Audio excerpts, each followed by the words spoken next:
L'enjeu est politique dans la perspective des prochaines élections municipales, car je pense les populations demanderont des comptes, évidemment, ce qui est tout à fait fondé, à leurs élus. Et dans ce cadre-là, si l'élu n'a pas activement été l'interface entre sa commune et l'intercommunalité, les réponses seront externes. Et il ne pourra pas, dans ce cas-là, apporter parfois des réponses très simples à des questions très simples comme mes impôts ont augmenté, pourquoi ?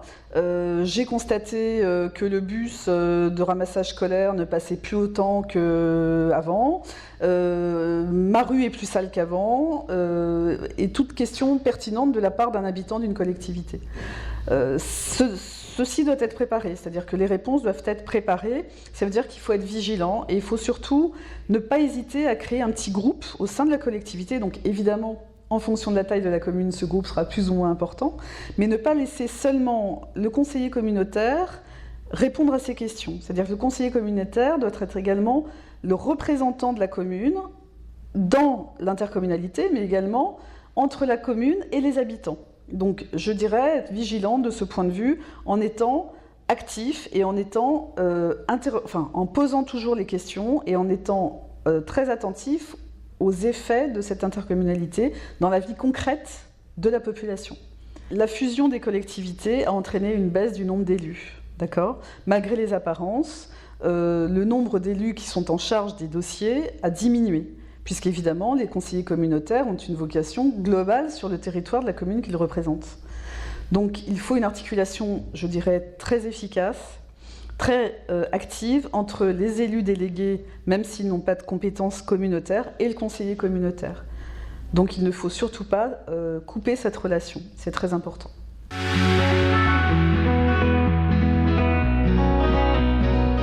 Pour l'instant, en fait, on est en fait dans une sorte de mouvement des planètes, d'accord ? Donc on est dans un mouvement copernicien, c'est-à-dire qu'en fait tout est en train encore d'évoluer, de bouger, en fait c'est une mise en place permanente.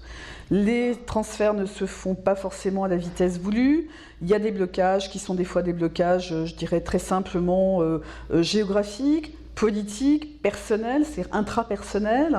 Il y a des luttes entre communes, mais je dirais que dans l'ensemble, si j'en crois un bilan qu'ont fait les préfets au ministère, auprès du ministre de la fonction publique, ce bilan est vu du point de vue des préfets de manière positive. En même temps, beaucoup de compétences ne sont pas encore transférées. Les EPC, les transferts de personnel ne se font que, je dirais, de manière amoindrie, de manière non logique vis-à-vis des compétences transférées. Hein. Donc je dirais que non, il n'y a pas de plantage parce que de toute façon le préfet veille à ce que le mouvement existe et le mouvement se fasse dans le sens souhaité par l'État. Mais en même temps, l'optimisation voulue, souhaitée, exigée presque, je dirais, n'est pas encore optimale.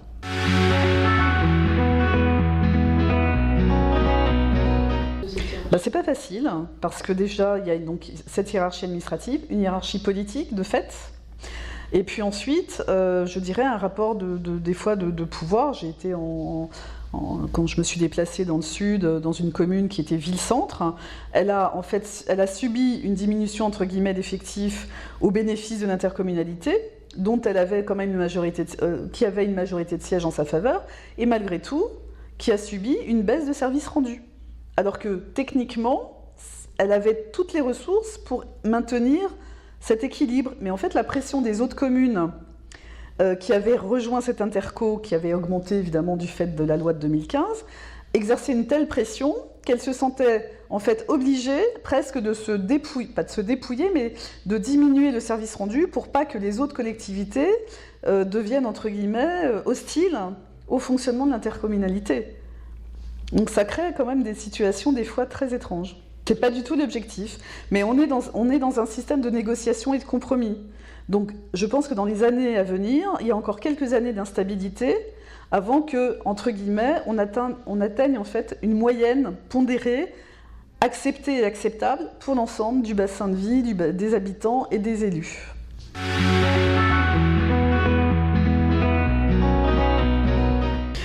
Qu'ils ont indirectement choisi par le biais effectivement de leurs représentants, mais sur lesquels ils n'ont pas eu un pouvoir de décision comme celui d'un maire et d'un conseil municipal au sein de sa collectivité en connaissance de cause, voire en droit.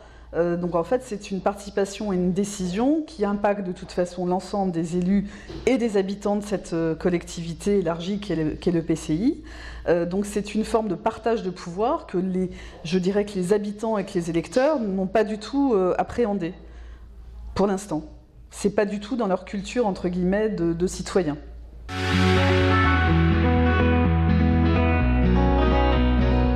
Pas du tout, non, parce que c'est totalement transparent, c'est pas du tout valorisé par la collectivité qui en fait un problème technique ou politique ou administratif, hein, d'accord, donc qui en fait un problème de gestion, alors que c'est éminemment un problème politique. Et que c'est pas facile à défendre. C'est sûr que certaines collectivités ont vu leur taux de fiscalité directe augmenter mécaniquement du fait de la loi de 2015 sur l'harmonisation des taux de fiscalité.